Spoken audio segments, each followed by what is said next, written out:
আসসালামু আলাইকুম। আমি doctor Rozana Rauf, consultant medicine বিভাগ। রমজানে দীর্ঘ সময় না খেয়ে থাকায় পানিশূন্যতা ও ইলেকট্রোলাইট যেমন সোডিয়াম পটাশিয়াম ভারসাম্যহীনতা একটি সাধারণ সমস্যা। ইফতার থেকে সেহরি পর্যন্ত আপনারা পর্যাপ্ত তরল লবণাক্ত খাবার, ডাবের পানি গ্রহণ করে এবং অতিরিক্ত চা কফি বর্জন করে এই সমস্যা এড়াতে পারবেন।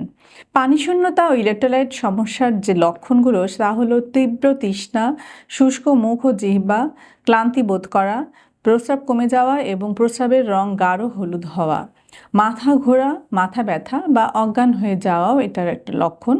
মাংসপেশিতে টান লাগা বা খিঁচুনি হওয়াও ইলেকট্রোলাইট কমে যাওয়ার একটি লক্ষণ।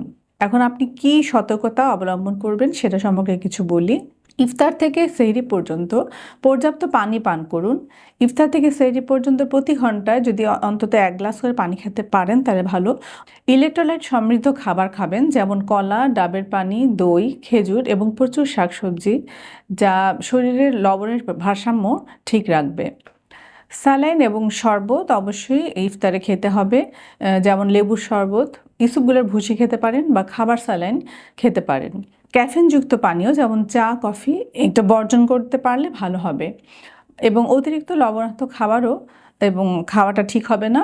ভাজা পোড়া কম খাবেন, কারণ এগুলো পানিশূন্যতা বাড়ায়। সেহরিতে পর্যাপ্ত পানি পান করুন এবং ঝোলযুক্ত খাবার খান, কিন্তু অতিরিক্ত লবণ খাবেন না। বিশেষ দ্রষ্টব্য হচ্ছে, যদি তীব্র পানিশূন্যতার লক্ষণ দেখা যায়, যেমন অচেতনতা বা বিভ্রান্ত হওয়া, বা যদি দেখা যায় যে ব্লাড প্রেশার অনেক কমে গেছে, তবে দ্রুত রোজা ভেঙে চিকিৎসকের পরামর্শ নেওয়া উচিত।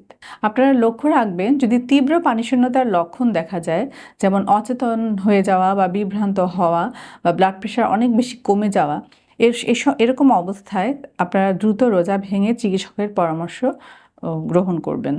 ধন্যবাদ।